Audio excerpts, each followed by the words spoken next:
para petugas irigasi akan bertugas untuk mengalirkan air, menata air, kemana air itu harus dialirkan, kapan air itu harus dialirkan, dan kapan waktu yang tepat untuk menutup air tersebut. Demikian pula pengatur anak panah. Mereka akan sibuk untuk meluruskan anak panah, akan berusaha sekeras mungkin agar anak panah yang mereka buat menjadi anak panah yang terbaik, dapat dipergunakan sebaik-baiknya untuk kepentingan yang mungkin ada. Namun, bagi orang-orang yang bijaksana akan memiliki kesibukan untuk praktek dengan baik. Kesibukannya semata-mata melihat ke dalam, kesibukannya semata-mata melihat bagaimana batin dan jasmani ini berproses. Kesibukannya semata-mata dihabiskan untuk melihat, mengamati secara langsung bagaimana setiap perubahan yang ada dalam dirinya bisa terjadi. Dia tidak hanya mengamati, dia tidak hanya menyadari, dia tidak hanya memperhatikan hal-hal yang bersifat material, tetapi hal-hal yang bersifat batiniah. Hal-hal yang bersifat non-fisik. Oleh karena itu,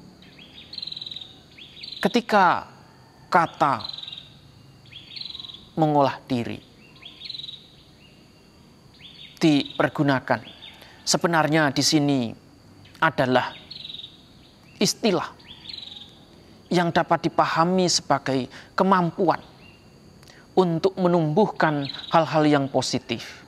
Pertama, menumbuhkan pandangan yang benar, bahwa setiap manusia memiliki kemampuan untuk berjuang, bahwa setiap manusia memiliki kemampuan untuk mengakhiri penderitaannya. Karena bagaimanapun penderitaan itu hanyalah masalah persepsi. Dan persepsi ini diri kita sendirilah yang membangun. Diri kita sendirilah yang mengkonstruksi.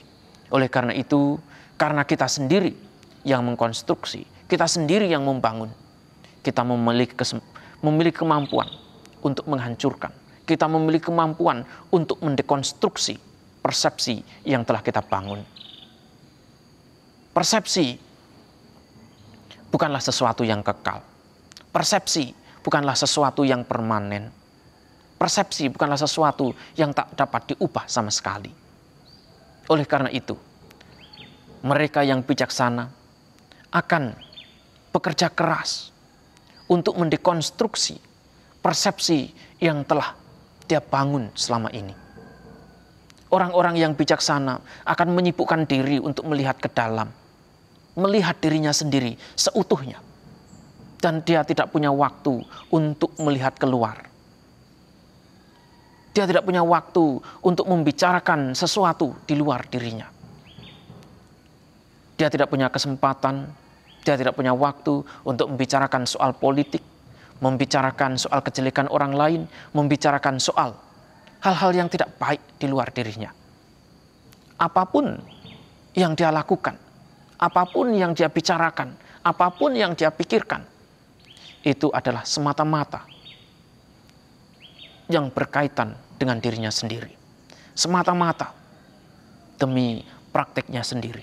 Semata-mata demi hal-hal yang baik untuk dirinya sendiri.